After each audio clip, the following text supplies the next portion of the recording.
All right, everyone, welcome back to the show. I got my attorney, John Revella, on the line here, and I've been twisting his arm for like 5 years to get him on the show, and True. he's been rejecting me like a girl in high school. And finally, as they say, persistence breaks resistance. So I finally got the guy to cave in and get on a podcast. So I'm excited to dive into John's journey so far as he's grown a very successful practice. And before we get into that and some tips and tricks on, buying and selling property the right way, John, how did you give me your quick backstory in like 2 minutes or less on how you got from, a college kid to a real estate attorney? So don't go before that, just after? Yeah, It started before.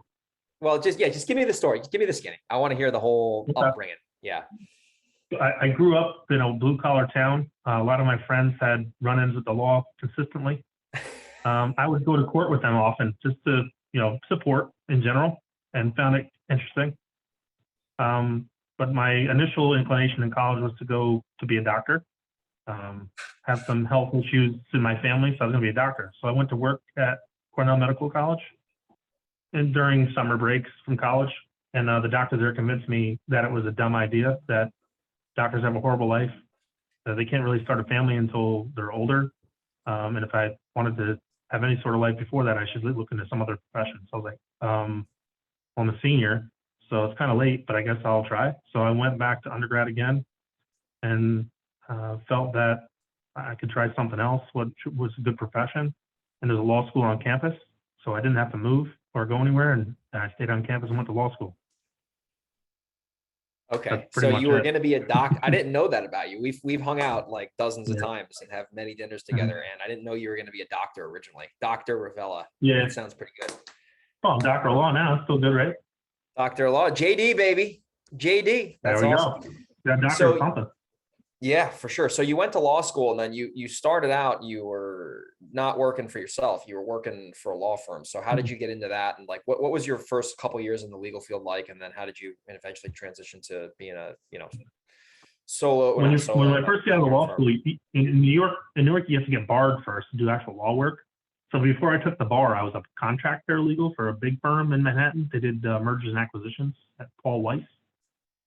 So really it's just doc review and kind of learning the big, huge law firm practice. And I was like, I wasn't really feeling it. I would leave for work at 6 a.m. and get home after midnight, Monday through Friday. And then Saturday was usually 9 to 9 and Sunday was 9 to 5. I already had a small baby, so I was like, this isn't really working for me. So I was looking around, and at the time I was living in the city.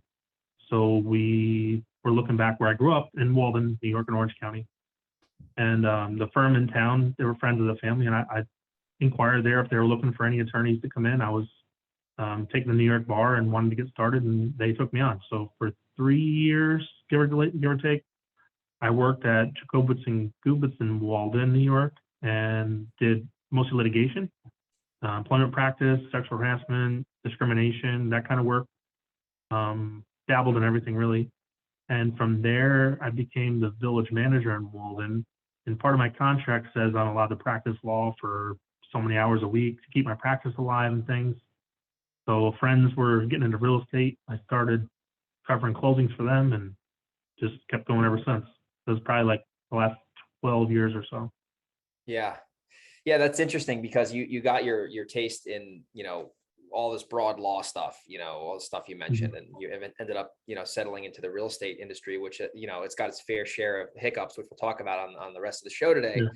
Yeah. But it's cool to see, a lot of people listen to the show or whatever show they're on, the New York show or Pave the Way. They're in a situation where they want to make a change and they're a little reluctant to do that. And a lot of times the comfort of their job or the comfort of whatever they have is greater than their ability to change it. And obviously you were working literally 7 days, which I don't even know how that's legal, ironically. And you were like, yeah, that's crazy, bro. I mean, that's serious work. I feel like I bust my balls and that's nothing compared to what you were doing. I work, decent amount, but I also screw off quite a bit. But yeah, it's cool to see you make the change. And I'm obviously glad you did that, as well as, the 7 other top investors you work with in our area. So we appreciate your old law firm working you to the bone to get you to make the change to then come up to Orange County. So let's just start to cover the nuts and bolts now on really how the process is in New York and why it's different. Because I have people I know, and I still do a fair amount of business in Mhm. other states, California, Texas, Pennsylvania. And honestly, it's really easy. You just sign a contract with a seller and you're in contract, you go to title or escrow and you close, and it takes like a week if you have all your ducks in order. But like, what is the process like in New York if people aren't familiar with a transaction when you're buying a transaction, let's say off market from somebody? Like, what does the process look like from a legal standpoint and a contract standpoint? So New York's very different, and it's an easy answer initially is that due to litigation. So the rules changed as people were getting sued under contracts, so the practice changed. And even in New York State, it's regionalized, the practice. What do you mean by Um, regionalized? Like, like, what is that like? so Yeah. Hudson Valley, Long Island, New York City really gets into, you get an offer, the offer gets accepted, the seller's attorney drafts a contract, sends it over to the buyer's attorney, they review it. Either you had inspections already and there's an issue, you have a repair rider, or they didn't have inspections already and you have a contingency on getting inspections. Then the buyer's attorney will order the title, the banks will order the appraisal, and you'll keep going through underwriting. In the northern part of the state, from say Albany up and Albany west, the seller's attorney orders the title, and they actually pay for part of it, and usually provides a survey. That's just not the way it's done in this part of the state. In anywhere in New York State, title companies have a much less important role than in other states. I'd say about a third of the states are title driven. So the title company takes in the money, they distribute the funds.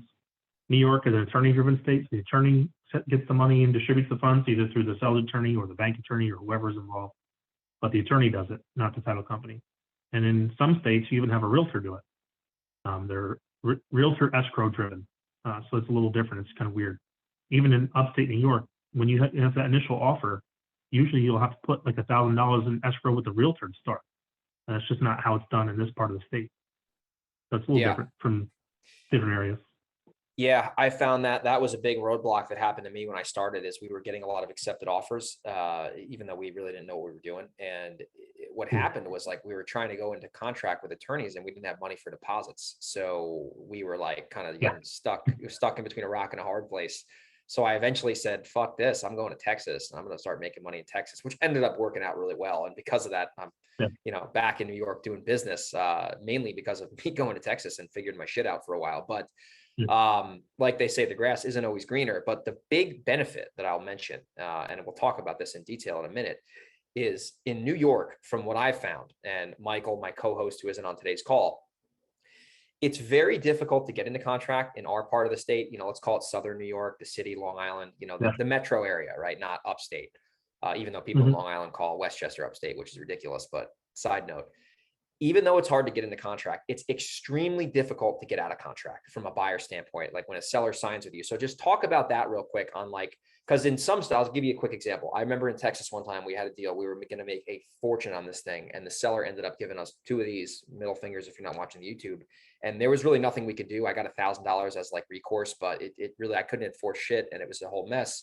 So really, like in other states, like you're really not safe until you get the settlement and the deal funds, right? But in New York, it's a lot different. Like if a seller signs a contract, it's bilateral, and there's a deposit check that clears, like what happens? Because like this is a whole big benefit that I talk about investing in New York that people don't really realize.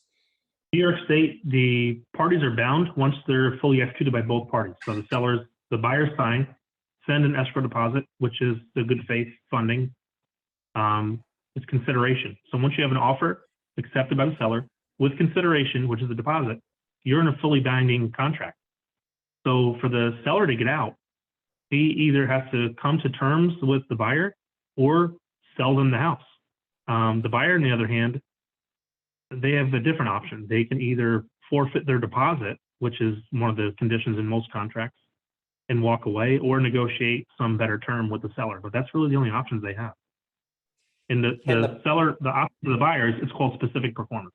Yeah. So what is that? Most New York State contracts, you get a term which is called specific performance. So if the seller decides, oh, I'm not selling to you anymore, the buyer's like, that's nice. I have a contract that binds you and says, if you don't want to sell to me, I can sue you for specific performance. I can make you specifically perform to sell me this property. And that's because you can't get another piece of property exactly like that anywhere in the world, because there's only these GPS coordinates in the whole world for this property. So it's impossible to give me an identical property. Interesting. So that's why the Now, courts have ruled that way. okay, so when you do, so you, let's say someone does a specific performance. If the seller just says, you know what, screw you, I don't care, I'm gonna just stay here forever. Can the buyer, in this case, can the buyer in New York, can he actually sue the seller instead of to close? Can he sue them for the purchase price and basically say, okay, well, if you don't want to sell me this house, I'm going to sue you for 400 grand. Let's say I'm buying a house in Long Island, and that's pretty much normal out there. Yeah. So it's either specific performance could be that, you know, and it's an option. You can always settle for anything you want, but a court's going to force the sale or force you to settle. So it could be for the amount of the purchase price. It could be more because you can't find an identical property somewhere else. So say you're in contract for 400,000, but it's going to take you 470 to find something adequate, and that the judge finds that reasonable. He's going to award you 470. Yeah, that's, if you're a seller, listen to this. You better listen up. I doubt sellers that I buy from listen to this show, so I'm not too nervous about that. But that's a big thing in New York. That's a big thing in New York, which we're going to actually transition into wholesaling in a little bit. But a lot of people don't understand this. It's very hard to get into contract. It takes time. That's why. It sometimes takes a couple weeks, but once you're in, there's no getting out, right? And another thing that throws people off, John, what is a normal deposit that even like investor clients like me and Larry put down? What is that normally? Because the reason I'm saying that is because there's some other places where you can put down $10 and you have a fully binding bilateral contract, which is insane. I've done that dozens and dozens of times in Texas, and New York, it's like a whole nother planet. Yeah, technically you're bound if you give $1 because it's considered consideration. But in New York, you're giving 5 to 10% minimum on a contract. Yeah. So if you're buying a house for 200 grand, you're putting down 10 to 20 grand 20, usually. 20K, 10 or 20K, yeah. Yeah, hard, Absolutely. non-refundable. That's normal. So that's, yeah. So that's the buy, and that's to the listeners, that's the buyer's recourse. So if the buyer says, I don't want to buy this, then they're going to have to forfeit the 20K or that's it. So the seller will get that in compensation, which is good though. I will say this. If you get a deal tied up, let's say you put $1,000 down or $2,000 down, let's just say you're buying a cheaper property and you do that. If you're the buyer and you ultimately don't want to close, which you shouldn't be doing anyway, because it's not nice to sellers, but if you don't want to close for some reason and you are cool with losing the $1,000, that's all the seller can pretty much get you for. There's no, you're not legally obligated to buy. Is that correct? Or am I not saying that correctly? No, that's correct. You're not legally obligated to buy the place. That's your out. And that's your risk is your deposit. Your risk is your deposit. Sometimes there'll be a stipulation in there that'll say you got to cover X fee, usually something nominal, like say they had to do a survey for you or some kind of repair. They can try and sue you for that cost, whatever it is too, but that's not common. Okay. How often do you see stuff like this happening, like with specific performance, mainly with sellers not wanting to sell to buyers, because you deal with hundreds and hundreds of deals a month? So like, what do you normally see? Like, how common is this? And, you know, what do you normally do in that scenario with clients? I have in my practice had maybe less than 1% have that occur. Okay. Mainly because the other attorney is telling their client like, yo, you're not, there's you no way you're doing this. Yeah. Mm-hmm. So as we wrap that topic up, I'll share just a quick case study on this happening. So John, you remember this vividly, I bet. One kit court in Monroe. We won't mention names. We'll just mention addresses. No. I had a property that was a relatively good transaction, and the seller texted me or called me or whatever. And he said, Greg, I'm not selling you this property anymore. And I said, hey, seller, that's fine. Totally get it. But you're going to have to speak to your attorney because he's probably got some news for you. And he was stalling this thing out for like weeks and weeks and weeks. And I remember vividly, he was like, when do you want to close? And I remember like, obviously his attorney was like, hey, like, you might not want to sell to him, but you're pretty much SOL.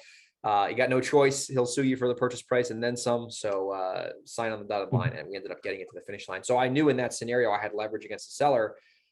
Because in some states, you know, when they do that, it's a whole process. You got a cloud title and it really doesn't mean anything. And some title companies will just not even care about it. So anyway, that's a solid, you know, foundation to kind of build on this show. So second thing I want to cover is wholesaling houses in New York. So if people aren't familiar with that, John, can you just kind of inform the listeners on what a wholesale deal is from an assignment standpoint and from a double close?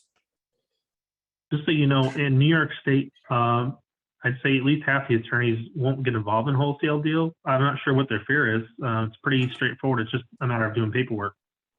It's where a buyer will come in to negotiate for a property. Sometimes they'll be in contract. Sometimes they'll have some other agreement where they can negotiate or market the property. So they'll remarket for whatever reason. Sometimes it's because it's an estate issue or something, who knows, but the buyer will then market it to an end buyer.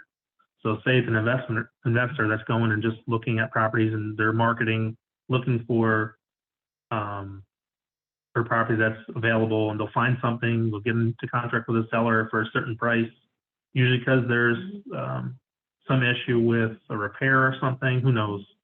But something that an investor might not want to get involved with, but an end buyer who's going to make it the forever home might, be okay with. And that person will contract, the wholesaler will contract with the end buyer for a fee and be the buyer on the end closing. So there'll be contract between the seller, the wholesaler, and the end buyer. And paperwork in between will be deeds, transfer docs, and it's not really too complicated, but for some reason, some attorneys don't want to get involved in it. I haven't really had much issue with it in my field, though. Yeah, I know. And that's why we like using you, because you're okay with doing those types of transactions, which are totally above board and legitimate, assuming you do the right paperwork, which is why you get the right attorney. My question for you is, in New York State, I know it's, Long Island's a little different from where we do business, and, Westchester's a little different from Orange County. What have you seen? Have you seen the assignment be easier, or the double close, which is actually when you buy the property for a minute and then resell it? Like, what have you seen to be more straightforward, just to make sure a lot of these transactions are going to happen? If you get the seller to sign off on the assignment, it's a lot easier. There's not a lot of interference as opposed to double close. But you can double close. They don't really have anything they can say about it if you're double closing, but they'll try and cause a problem with it. There's usually more hair in a double close than there is in an assignment. As long as you have a seller willing to sign off the assignment, it's easier. But otherwise, I don't really have an issue with either one. But it seems that the assignments are easier and cost less to the wholesaler. Yeah, if you can get the seller to agree. Yeah, they definitely cost less. There's Yeah. less fees involved. So that was actually my second when you do question. a double close. If you, if you double close, you're paying transfer tax twice. If you're covering their costs. Yep. And you're paying for filing 2 deeds. That's really the difference. Yeah, and it's a little bit more kind of like, just a little more logistically kind of a pain in the ass. But the assignment, that was my next question actually. If I get a contract, if let's say an attorney sends you a contract on the deal I'm buying, and then we say, okay, we agree to everything. We want to add, these 4 items in a rider, which is basically an addendum, which is an addition to the contract. And it states that the buyer can assign without the seller's consent. Do they need to sign again, or are you good to go to assign that and the seller doesn't have to sign again? Because California, it's a whole other animal to do assignments. If they sign a contract that allows an assignment without, if you sign a contract and they sign a contract with assignment without consent, then you're allowed. That's one of the contract terms. Okay. That's good. Because in California, yeah. Because in California, I do this a lot. You sign a contract that states that the buyer can assign the contract for a fee without the seller's consent, and there's no attorneys involved, so it's a little hairy. And then what happens, gets real scary, is you assign it, right? Now you assign it, and you're pretty much out of the deal until it closes. And then the seller asks to sign another document at closing stating that they are aware that this is being assigned, even though they already acknowledge that it's being assigned. And sometimes they're like, wait, what the hell's going on here? What? This assignment? So it kind of causes a little bit of drama. And that's a California, like it's a very disclosure heavy state, kind of like New York. It's similar with like how the laws are structured and a little complicated, very litigious states. So the big takeaway for listeners, honestly, when it comes to wholesaling in New York is, number one, you need to work with an investor friendly attorney like John or whoever, because if you're working with an attorney who doesn't do this or is not familiar with this, they're going to tell you a lot of stuff that just quite frankly isn't true. They're going to say, oh, you can't do that. It's not allowed here. They're going to say all this crazy stuff that's obviously not true. And it's going to make your job a lot harder as an investor, because you're going to have deals that probably make sense, but logistically, your attorneys are going to kill the deals for you. So you got to just know what you're doing. You got to work with the right people. So the last thing I want to cover on the show, because I know you're a busy guy, you got a bunch of closings, so I don't want to hog you up too much here on the podcast, is tenant landlord stuff, tenant landlord cases. This is something that is getting very common now as the laws are changing with COVID being over now. What is the process like in New York to do 2 types of evictions? The first type of eviction we're going to cover is a holdover. And then the second type of eviction is a non-payment, right? So what are the process look like in New York, and how long does it take? And let's just kind of cover that, chop it up a little bit.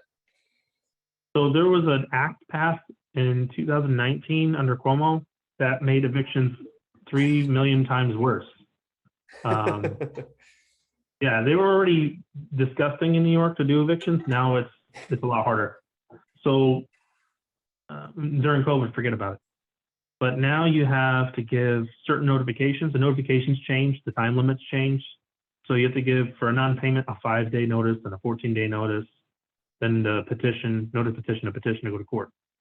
For a holdover, it's a way harder process than it used to be. It used to be a 30-day notice. That's pretty much it. Now the tenant has lived there for a year and a day. Well, actually less than a year is 30 days still. A year and a day to less than 2 years is 60-day notice. And 2 years and a day plus is a 90-day notice to let someone know that they're going to get evicted for being a holdover. The worst for landlords, I think, is you're not allowed to raise rent for any of these tenants by more than 5% without giving them notice of 30 days, 60 days, 90 days, depending on how long they've been a tenant. That seems more problematic for me, for an investor anyway. Because you're not going to get that rent raised for that much time. That's hairy. That's under the same law. Yeah. Yeah. So let me just summarize that to make sure. So let's say, for example, this has happened to me before. That's why I hire attorneys, right? Mm-hmm. So I had a tenant. We're in the middle of this right now. We're in the middle of 2 of these. The tenant was paying like $950 in rent, and it was just not cutting it. Like, it was not cash flowing. It was a good deal. Yeah, the equity made sense, but the cash flow was not there. And I said to the tenant, I said, listen, I'm gonna either give you money to leave or I'm gonna do an eviction. But either way, like, this is not going to work. Like, you're going to have to get out. And we ended up getting into this whole thing and we worked it out. But let's say I were to tell the tenant, you know what, if you want to stay here that bad, I don't mind it. You have to pay market rent, and market rent on this property is like $2,000. Let's call it 1,800 because it's a little shitty. It's in a little bit of a shitty area. So let's just call it 1,800. Yeah. So from what you're stating, and they've been there for 20 years, hands down, like longer than that. If I wanted to raise their rent from $950 to $1,800, which is essentially doubling it, I would then have to give them 90 days notice. So 3 months notice that I'm going to hike their rent up to market rent. And I have to wait 90 days to even collect that first $1,800 payment if they accept it. Right. And think about this, say they don't accept it. And now because you sent that to them, they don't even want to pay you any more rent. So they don't pay you rent for 3 months. You're not going to be able to evict them in that much time anyway. So you might go 3 months without getting a dollar. And still have to evict them, and then you evict them for a non-payment. Interesting. So a lot of problems. Yeah, so interesting. So this is why people sell me houses cheap that are landlords, because they don't want to deal with this, and I'm willing to do it because it's math. So in that scenario, that didn't end up happening. It ended up working out a little bit better, but actually a lot better. But so let's say they say, screw you, if you're going to do that, then we're not paying, and they say, double middle finger for that. Now I'm not collecting rent because they're not paying, but then I start a non-payment eviction. And let's say halfway through that, they hire an attorney, and the attorney says, they're going to pay. They want to pay up. They're behind a month and a half. They want to pay their, $1,200. Am I legally obligated to accept that rent and basically stall it out? Or can I say, no, you know what? Forget about it. I'm just going to go forward with a holdover at that point. Like, can you do that? Or, you see what I'm saying? Because they have a lot of leverage if that's true. So if you so when you do the 90-day notice, I don't want to give legal advice online, but most attorneys would say, do your 90-day notice to increase rent along with the 90-day notice to evict for being a holdover at the same time, just in case they refuse. At least you're not tolling the bell on the clock. You're still going through the same process without delaying anything on your end. Interesting. Okay, so you basically you're kind of covering your ass in case they object. Okay. So realistically, most attorneys will say the same thing for a non-payment. Anybody that's doing a non-payment will tell you simultaneously file the holdover, because if they come to court with the money, the judge will tell you, well, you are evicting for non-payment. Here's your money. Done. Then you have to start all over again. Interesting. But if you're there for a holdover, it doesn't matter. Yep. Just do them both. You're better off. You're better off doing them both. Now, can there be, obviously you're not giving legal advice online here, so that's not what we're talking about, but we're just covering theoretical stuff, hypothetical because I don't know what state these people are in. Yeah, exactly. So we're just kind of just chopping it up here. So yeah, it's New York. Yeah. So if, and there's listeners on the other show out of state, they're just getting a kick out of this because they're like, why would I ever operate in New York? And that's why there's less competition. But anyway, Yeah, Sam. So anyway, so can a judge in theory, because I'm dealing with this right now on another property, and I'm worried that we're doing a holdover on it. This is a different property. You know the address, but I won't say it online.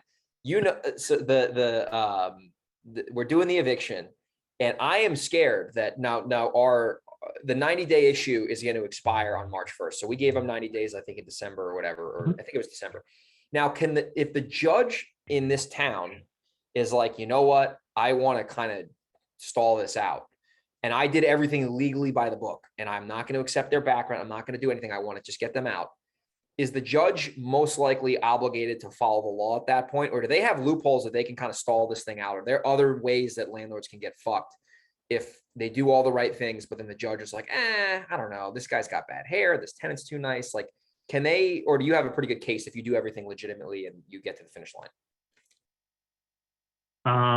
So what usually happens, and happens quite often, is the tenants will try to go to court on their own in the beginning, and the judge will say, get an attorney. And if you can't afford one, here's who to call. So they'll likely come with an attorney the next time, and that attorney is likely going to get and ask for an adjournment, and the judge is likely going to accept it. So you're likely not going to court the first time and ending it. You're going to go more than once. Oh my God. How long is it normally? 30 days? The court's not every day, so it's going to be a while, especially in town court. You're looking at twice a month. So. Oh my gosh. Can they keep stalling it out? They can get it a couple times. It's not forever, but they can get a couple of adjournments in there legitimately, unfortunately for landlords. Yeah. So what is your advice for people who want to be landlords, either in New York or states that are very tenant friendly? Like, what's your advice besides don't invest there? Like, that's obvious, but people who are still willing to go the distance, what is your advice as a, not legal advice, but just if you were, just a consultant or whatever, like what would you tell investors to really look out for if they're going to start getting involved? Because I'm involved. I mean, a lot of our friends are involved. So this is a whole big mess that goes on in New York. Yeah, you want to make sure you're getting sufficient rent to cover yourself should they have any of these issues. And you can put in your leases and your rental agreements that they have to cover your fees and attorney fees and costs. But you got to remember, if you lose at court for whatever reason, could be technicality, could be service issue, the tenant is also entitled reciprocally to that same provision in the lease to attorney's fees and costs. I mean, the biggest thing for me is to make sure you vet your tenants. If you're taking a property on, make sure you vet the tenants. Try to get, if you're taking a property that already has tenants, make sure you meet them, talk to them, do background checks, do your homework before you end up purchasing, because then you're stuck with the problem if it's a problem child. You want to vet them and go through as much as you can to make sure you're comfortable. Because at the end of the day, if there's some problem, they're buying food and things for their kids first. They're not paying you first. So you remember that. 100%, dude. 100%. Now, in the event that, let's say, I actually have this happening pretty soon on a property we're doing together. When I say doing together, he's representing me. We're not JV in it. But now this tenant's here. They have a lease until I think June. So can I do a holdover in April to start that? To basically say like, hey, like I'm like, you're paying rent right now. I'm honoring your lease. You're not renewing the lease. Yeah. You're not renewing the lease. But I can, it's the same deal. I can basically say, listen, you're going to have 90 days to figure your stuff out, but I'm just letting you know in advance, this is going to be the case. That's what I'm going to end up doing. Unless the lease expires June 1st, you do 90 days ahead of that before June 1st, you give notice that it's expiring and you're not renewing. That's 90 days notice. That's it. Yeah, it doesn't have to already be expired to be notice. Yeah, for sure. Cool, man. Well, this has been fun. I want to wrap it up with a little bit of just not rapid fire, but like just you interact with a lot of successful people on a daily basis. You have, hundreds of clients. You're involved in hundreds and hundreds of transactions a month. So you see a lot. So from your successful clients, what are some habits and traits that you see that just kind of from like a third party view that maybe separates them from, the majority of people trying to make money in real estate, which, you can make a lot of money, but you can also do a lot of stupid shit and lose money. Yeah. What are things that you see? So the really successful ones have people that are out there vetting the properties a little more thoroughly. They're checking foundations, they're checking the big ticket items. So well and septic, big money items, furnace, the plumbing issues, those are big ticket. You want to look at those big ticket items that don't screw yourself in the end. That's the big one. The other things that really help is making sure you have good representation, because some of these sellers you're getting investment properties from, they'll put in weird stipulations and contracts that really screw you over as an investor, especially if you're trying to assign or double close, especially about tenants taking over bad tenants. You want to get the rent rolls, you want to get current leases if there are any, and get some history on them to make sure that you're not getting into a bad property or bad investment. Yeah, that's huge stuff. Especially you mentioned septic. That is my new rule now. I actually ran into this in New Jersey on a deal. There's if you don't get a septic inspection, I mean, I bought 55 Foss sight unseen, but my one stipulation to the seller was, listen, I'm getting a septic inspection. That's the only thing I need. Because if that could be your profit, that can be 30 grand if you really fuck it up, and if that could be your profit right there. Like, you know what I mean? Like that, and those things that you got to be aware of. And you unfortunately got to get bit a couple times to probably learn that, right? It's easy to hear this on a podcast, but until you get kicked in the face, you're not really going to emotionally connect to that lesson we're trying to share. So definitely do your homework, get good representation, and do your business one deal at a time. I see a lot of people, they try to, get 10 houses a month or 15, because they see people online doing it. But, your business success is going to be built on one deal at a time. It's not going to be, trying to get 15 houses at once, because that's probably going to lead to errors that John just mentioned, where you're not doing your due diligence, you're not getting into contracts that are making sense.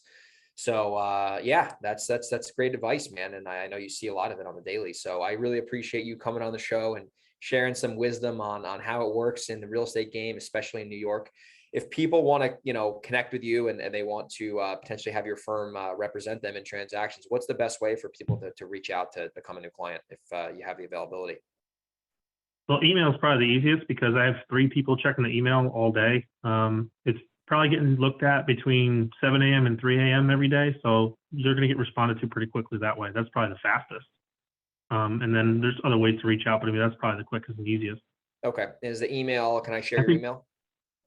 Yeah. It's more important to let everybody know what's on your hat. What hat is that? New York Jets. Yeah. Some choices that people make aren't really wise ones sometimes, Fun to be on a podcast with a Jets fan.